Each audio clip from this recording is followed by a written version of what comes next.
নমস্কার বন্ধুরা, আমি দেবজানি। আপনাদের চ্যানেল দেবজানি রান্নাঘর উইথ ভিলেজ ফুডে আপনাদের সকলকেই স্বাগত জানাই। নিশ্চয়ই পরিবেশটা দেখে বুঝতে পারছেন যে আমি কোথাও একটা চলে এসেছি। আজকে কিন্তু বাবার বাড়ি চলে এসেছি। তো বাবার বাড়িতেই কিন্তু আমি রেসিপিটা বানাবো। আজকে কিন্তু চিকেন বার্গার বাড়িতে একদম সহজভাবে ঘরোয়া উপকরণ দিয়েই কিন্তু বানাবো। সেই রেসিপি আপনাদের সঙ্গে শেয়ার করব। আজকে বাবার বাড়ি চলে এসেছি, এখানেই তো বানাবো বলেছি। আর বাবার বাড়ির সকলে মা, ভাই, বাবা এদেরকে বানিয়ে খাওয়াবো। দেখা যাক খাওয়ার পর এদের রিয়াকশানটা কীরকম হয়। পুরো ভিডিওটা একটু স্কিপ না করেই দেখতে থাকুন, ভিডিও শেষে আপনাদের দেখাচ্ছি। তো চলো প্রথমেই ভিডিওটা শুরু করা যাক। আমি কিন্তু আপনাদের বলেছি যে ভিডিওটা শুরু করা যাক, ভিডিওটা নয়, ভিডিও অনেকক্ষণ আগেই শুরু হয়ে গেছে। এই রেসিপিটা শুরু করা যাক। তার জন্য আমি কিন্তু এখানে প্রয়োজনীয় সমস্ত কিছু উপকরণ নিয়ে নিয়েছি। প্রথম বার্গার বানানোর জন্য প্রথমেই কিন্তু এইরকম পাউরুটি নিতে হবে। আমি এই পাউরুটিগুলো কিন্তু বেশ কয়েকটা নিয়ে নিয়েছি। তারপর এদিকে রয়েছে, যেহেতু চিকেন বার্গার, এখানে ছোট ছোট করে চিকেন কুচি কুচি করে কেটে রেখেছি। তবে আমি হালকা করে ভেজে নিয়েছি, খুবই অল্প পরিমাণে ভেজেছি, জাস্ট লবণ আর হলুদটা দিয়ে ভেজেছি। আর এখানে রয়েছে টমেটো আর পেঁয়াজ গোল গোল করে স্লাটের মতন করে কেটে, আর আদা এবং রসুন কুচি রয়েছে, রয়েছে পাতিলেবু, পেঁয়াজ কুচি, আর এখানে হলুদ গুঁড়ো, লঙ্কা গুঁড়ো, লবণ, কাশ্মীরি লঙ্কার গুঁড়ো, রয়েছে দুটো ডিম, রয়েছে cheese packet, soya sauce, tomato sauce, গোলমরিচের গুঁড়ো।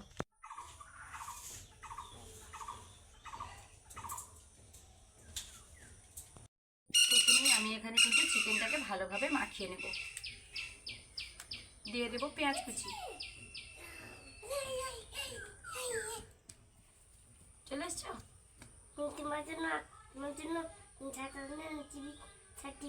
ঝাঁটাবো আমি। দিয়ে দেবো রসুন কুচি, আদা কুচি, পাতিলেবুর রস। পাতিলেবুর রসের বদলে আপনারা ভিনিগার ব্যবহার করতে পারেন, ভিনিগার যদি না থাকে পাতিলেবুর রস ব্যবহার করতে পারেন। হলুদ গুঁড়ো, হলুদ গুঁড়োটার পরিমাণে একটু অল্পই দেবো, কারণ হলুদ আর লবণ দিয়ে আমি চিকেনটা কিন্তু হালকা করে ভেজে রেখেছিলাম। ঝালের জন্য দিয়ে দেবো লাল লঙ্কার গুঁড়ো। আলাদা একটা কালার আসার জন্য দিয়ে দেবো কাশ্মীরি লঙ্কার গুঁড়ো। এটা একদমই অপশনাল, আপনারা দিতে পারেন আবার নাও দিতে পারেন, এখানে কালারটা খুব একটা ম্যাটার করছে না। দিয়ে দেবো কিছুটা টমেটো সস। এইবার দেব সয়া সস, গোলমরিচের গুঁড়ো।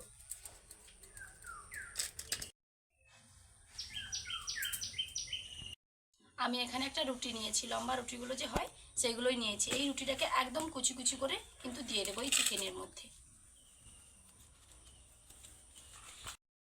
চিকেন আর সমস্ত রকমের উপকরণ আর পাউরুটি সব কিছু মিলে কিন্তু আপনারা মিক্সচার মেশিনেও পেস্ট করে নিতে পারেন, তাতেও কোনো অসুবিধা নেই। তবে আমি পেস্ট করব না, রুটিটাকে একদম ছোট ছোট করে কেটে নেব, ঠিক এইরকমভাবে।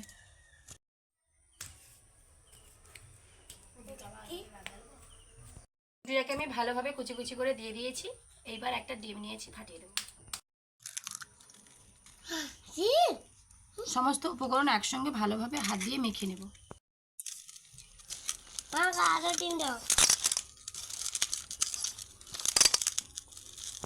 চিকেনগুলো একটু বড় বড় সাইজ আছে না, সেগুলোকে হাত দিয়ে কিন্তু একদম ভেঙে ভেঙে দিতে হবে, যাতে একটুও বড় বড় গোটা গোটা ডোমা ডোমা হয়ে না থাকে। একদম প্লেন করে দেওয়াটাই ভালো বার্গারের ক্ষেত্রে বিশেষ করে।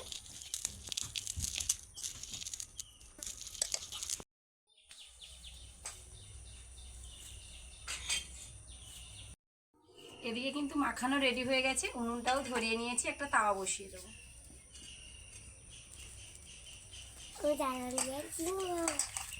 তাওয়াটা খুব ভালোভাবে গরম হয়ে গেছে, দিয়ে দেবো সাদা তেল।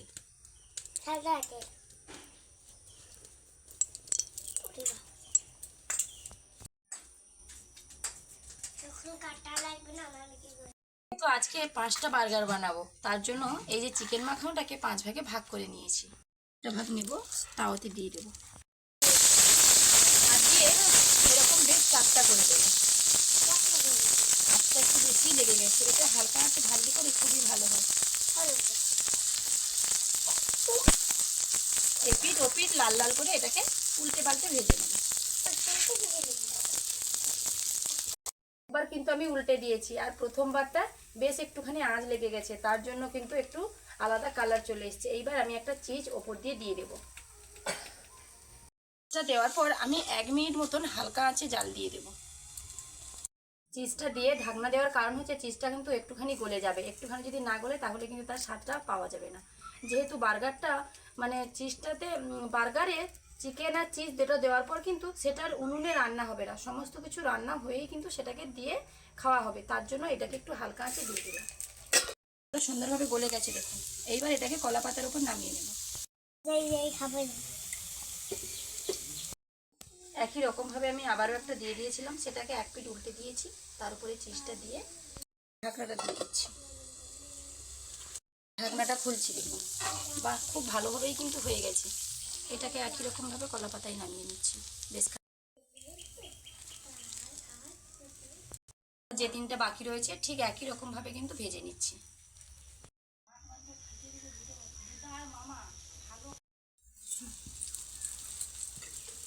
শেষের ভাজাটাও কিন্তু কমপ্লিট হয়ে গেছে।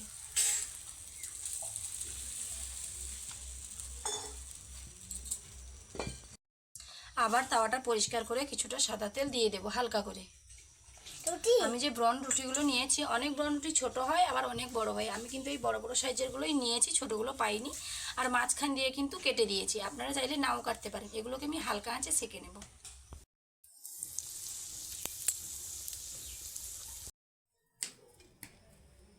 দুদিকটা ভালো বেশ লাল লাল করে ভেজেছি। আর এগুলো কিন্তু খুব বেশি লাল লাল করার দরকার নেই, জাস্ট হালকা সেঁকে নিলেই হবে।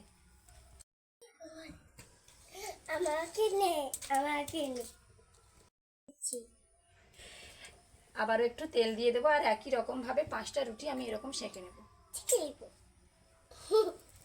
এই পিঠটা বেশ একটু লাল লাল করেই সেঁকবো, আর এইটা হালকা করে।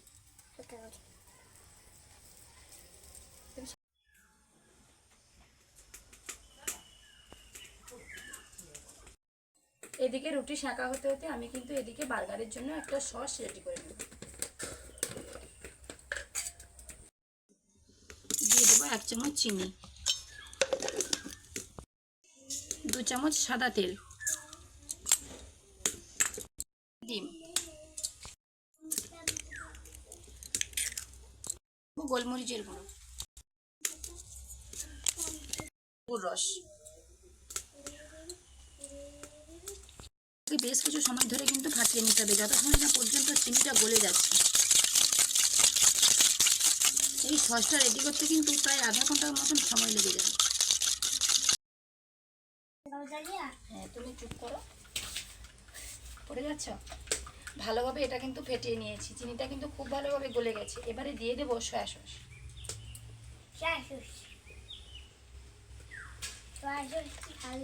দিয়ে দেবো টমেটো সস,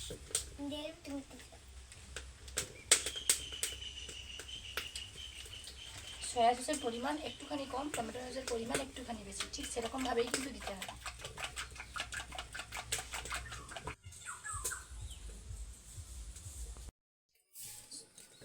বার্গারের জন্য সস তো রেডি হয়ে গেছে একদম। এইবার সেঁকে রাখা রুটিগুলো প্রথমে একটা হাতের মধ্যে নেব। এই জায়গাটাতে ভালোভাবে এই সসটা লাগিয়ে দেবো। এই সসটার নাম হচ্ছে কিন্তু ঘরোয়া মেয়োনিজ। বাজারে মার্কেটে যে মেয়োনিজগুলো পাওয়া যায় না, এগুলো সেটারই কাজ করে।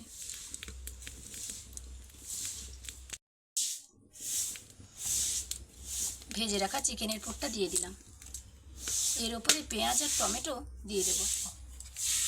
পেঁয়াজ আর টমেটো দিয়ে দেবো, আবার একটা পেঁয়াজ, আবার একটা টমেটো, আবারও একটা উপর দিয়ে চাপিয়ে দেবো। হয়ে গেল বার্গার রেডি। বার্গার খাবো। এইবার এটাকে হালকা আঁচে একটু সেঁকে নেব। সামান্য পরিমাণে সাদা তেল দিয়ে দিলাম। বার্গার খাবো, বার্গার। উনুনের আঁচটা এই পর্যায়ে একদম কমিয়ে রাখতে হবে। বার্গার খাবি। ওদিকে রুটিটা সেঁকা হতে হতে এদিকে আমি আবারও একটা বানিয়ে নিচ্ছি এরকম ভাবে। আবার দেখতে পেয়ে দিয়ে দিলাম চিকেনের পুর, আবারও দিয়ে দেবো টমেটো আর পেঁয়াজ, ভুলে যাচ্ছি। আগে পেঁয়াজ দিতে হবে, তারপর টমেটো দিতে হবে। এই চিকেনের পুরটা আমি একটু ছোট করেছি, আপনারা একটু বড় করবেন, রুটির সাইজে করবেন, তাহলে কিন্তু দেখতে খুব ভালো লাগবে। দেখতে খুব ভালো লাগবে। এই বার্গারটা একদম পারফেক্টভাবে রেডি হয়ে গেছে, দেখতে কতটা সুন্দর হয়েছে দেখুন। এটাকে থালার মধ্যে নামিয়ে নিলাম। খাবে খাবে, আমার বাবু তো কখন থেকে বলছে মা খাবো মা খাবো। আমি খাইনি হতে পারবে। আগে যে একবার বার্গার বানিয়েছি তুমি খেয়েছো না বলছো? হুম। বারবার বাবুকে এত বারবার একটা কথা বলতে হচ্ছে না, সেটাই বারবার হয়ে যাচ্ছে। বার্গার কিন্তু আমার পারফেক্ট ভাবে রেডি হয়ে গেছে। বার্গার বার্গার রেডি হয়ে গেছে। দেখুন বন্ধুরা, দেখতে কতটা সুন্দর লাগছে দেখুন। দেখুন বন্ধুরা, বাড়িতেই যে একদম দোকানের মতো চিকেন বার্গার রেডি হয়ে যায়, এই ভিডিওটা না দেখলে বুঝতে পারবেন না। আর উপকরণগুলো একদমই কিন্তু সহজ উপকরণ, বাড়িতে আমাদের বাড়িতে যে মানে সবসময় সর্বদা থেকেই থাকে। বিশেষ করে চিজটা যে কোনো ফাস্টফুড দোকানে আপনারা পেয়ে যাবেন, এনে কিন্তু এইরকম বাজারের মতো বার্গার বাড়িতেই রেডি করতে পারবেন। তো চলো এবার বার্গারগুলো দেবো, খেতে কীরকম হয়েছে তাদের মুখ থেকেই আপনারা শুনে নেবেন। দারুণ হয়েছে। দারুণ হয়েছে, তুমি কি আগে থেকে বলে দিচ্ছ? মা ভাই আর বাবু বসে গেছে, বাবুকে তো আগে দিতেই হবে।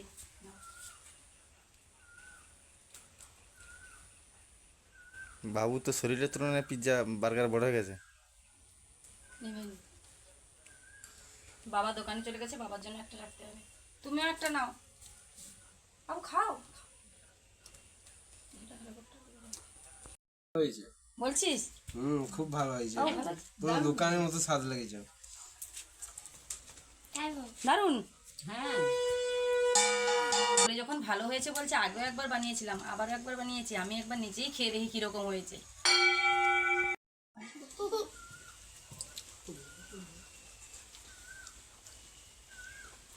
না সত্যি ভালো হয়েছে, কিন্তু খুবই ভালো হয়েছে।